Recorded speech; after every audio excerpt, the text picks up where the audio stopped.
एक बड़ी पुरानी कहावत है, अंधेर नगरी चौपट राजा, टके शेर भाजी और टके शेर खाजा। बाइडेन अपने ही घर में फंस चुके हैं। क्यों? क्योंकि सऊदी अरब और वेनेजुएला के आगे हाथ फैला दिया। लेकिन अभी बाइडेन यहाँ रुके नहीं है, ठहरिए, अभी तो और भी बेइज्जती बाकी है और अभी वो नौबत आएगी जिसे कहते हैं थूक कर चाटना। सऊदी अरब जाएंगे बाइडेन। खैर, ये तो एक तरफ की कहानी हुई। वहीं दूसरी तरफ इन सब आपाधापी के बीच रूस ने भारत को किस चीज के लिए आगाह किया और भारत में कौन सा खजाना मिल गया है जिसे काला सोना कहा जा रहा है, और ऐसा काला सोना जिसकी इस वक्त बेहद जरूरत है दुनिया को। भारत की आधा से ज्यादा मुसीबत को दूर कर दिया है इस खोज ने। जानेंगे भारत को क्या मिला है। इसके अलावा जियोपॉलिटिक्स में बहुत कुछ चल रहा है। आइए जानते हैं इन खबरों को विस्तार से। एक फैसला सुपर पावर बाइडेन को अब सऊदी अरब के दरवाजे तक पहुंचा रहा है। बाइडेन ने सऊदी अरब जाने का फैसला किया है क्योंकि सऊदी प्रिंस फोन नहीं उठा रहे हैं। बात दरअसल ये है कि सऊदी से और ओपेक देशों से बाइडेन ये चाह रहा है कि प्रोडक्शन बढ़ाओ। अगर प्रोडक्शन बढ़ाओगे तो ये जो महंगाई वाला खेल खेला है वो महंगाई वाला खेल कंट्रोल में आ जाएगा। लेकिन ओपेक के देश ये कह रहे हैं कि ये बुढ़ऊ तुम्हारी टेंशन है, हमारी टेंशन नहीं है, हम प्रोडक्शन नहीं बढ़ाने वाले हैं। और बात सिर्फ यहीं तक नहीं हुई है। आप समझ लीजिए कि वेनेजुएला,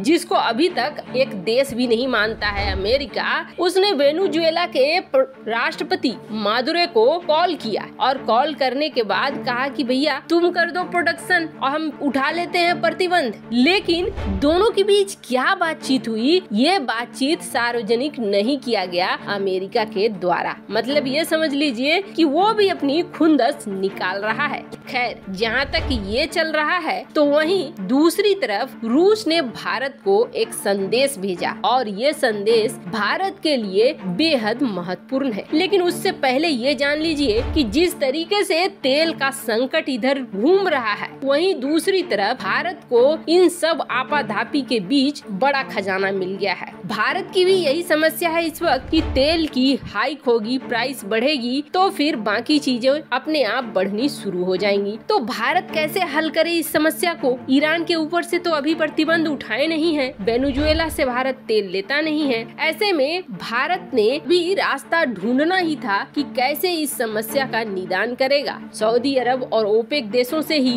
लाचारी में ज्यादा तेल लेना होगा या फिर अपने रिजर्व में से निकालना होगा। रिजर्व में से तेल निकालना सही निर्णय नहीं होगा। इसलिए सही निर्णय नहीं होगा क्योंकि चीन के साथ कभी भी युद्ध हो सकते हैं और युद्ध के हालात में तेल कितना महत्वपूर्ण है ये सभी जानते हैं। ट्रांसपोर्ट से लेकर हर जगह तेल की जरूरत पड़ेगी। ऐसे में अभी आप देखेंगे चीन कम से कम 30 से 35 दिन, वो आधिकारिक आंकड़ा है, लेकिन असल आंकड़ा कहा जाता है कि चीन को अगर तेल नहीं भी मिलेगा तो वो 3 महीने तक अपने रिजर्व से अपने पूरे संसाधनों को चला लेगा, लड़ाई भी लड़ लेगा, युद्ध भी लड़ लेगा। इतना रिजर्व चीन रखता है। चीन ने तो ईरान के साथ अपनी खरीदारी चोरी छिपे जारी रखी। प्रतिबंधों के बावजूद ईरान से कच्चे तेल लेता रहा। कच्चा तेल इतना ज्यादा महत्वपूर्ण है तो भारत अगर कच्चे तेल को निकालता है और मार्केट में डालता है, ये अक्सर करता है अगर भारत, तो फिर भारत के लिए समस्या ये हो जाएगी कि जब जरूरत होगी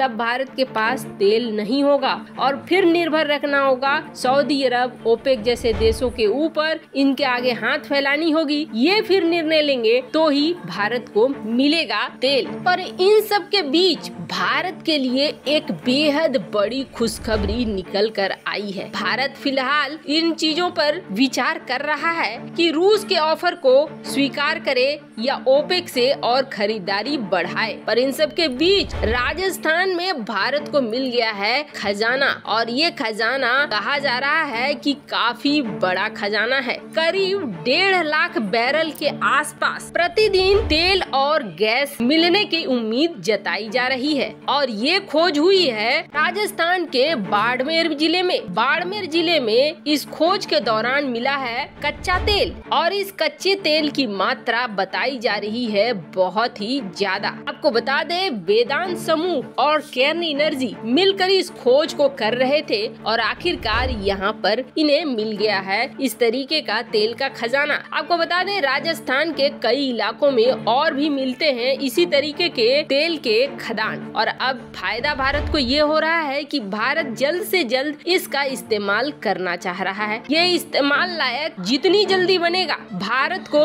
उतना ही ज्यादा फायदा होने वाला है। ऐसे समय में भारत के लिए ये किसी वरदान से कम नहीं है, जो भारत के अंदर ही प्राकृतिक गैस और तेल के खजाने अब मिलने शुरू हुए हैं। हालांकि ये उतने नहीं होंगे जितने ओपेक और सऊदी अरब से भारत खरीदता है, लेकिन हाँ, इतना जरूर है कि ये उत्पादन भारत को कहीं न कहीं कुछ न कुछ मदद जरूर पहुंचाएंगे। खैर, ये भारत का गुड लक ही है। पर वहीं दूसरी तरफ रूस ने भारत को आगाह किया है। भारत को और भारत सहित दुनिया के कई देशों को सचेत किया है कि अभी से सचेत हो जाओ, एक बड़ा संकट है जो आने वाला है और इस संकट को झेलने के लिए अभी से तैयारी करो। हालांकि रूस की तरफ से दिया गया ये चेतावनी बहुत सही है और कहीं न कहीं इस चेतावनी पर चलना चाहिए और आने वाले सालों में ही इसकी तैयारी कर लेनी चाहिए। एकदम से अचानक से दुनिया इस बात के लिए तैयार नहीं हो सकती है। इसमें वक्त लगेगा कि भारत सहित दुनिया के देश तैयारी करें, लेकिन रूस जो चेता रहा है वो बिल्कुल सही चेता रहा है। ये भी बहुत बड़ी सच्चाई है जो रूस यूक्रेन युद्ध से निकल कर आई है कि अमेरिका ने इस युद्ध में यूक्रेन का कोई साथ नहीं दिया और यूक्रेन नाटो के इंतजार में बैठा रह गया, खुद की बर्बादी तय करता रह गया। पर नाटो नहीं आया, हथियार जरूर आए, लेकिन किसका भला हुआ? यूक्रेन अभी भी नाटो यूरोपीय देशों से गुहार लगाता रह गया और कोई भी नहीं आया। यूक्रेन अपने बल पर लड़ता रहा, भले ही हथियार वगैरह मिलते रहे, उसकी मदद से लड़ता रहा। लेकिन अमेरिका की फिर भी नीति सफल होती चली गई। अमेरिका की नीति थी रूस को बर्बाद करना, और रूस को बर्बाद करने के लिए अमेरिका ने प्रतिबंधों का जो सिलसिला शुरू किया, वो प्रतिबंधों का सिलसिला असर भी दिखा रहा है। और सिर्फ प्रतिबंध ही नहीं, जो अमेरिकन कंपनियां हैं वो किसी देश को किस तरीके से तबाह कर सकती हैं, उसे भी दिखलाया। रूस की तरफ से ये आगाह किया गया है कि देखो, आप कभी भी अमेरिका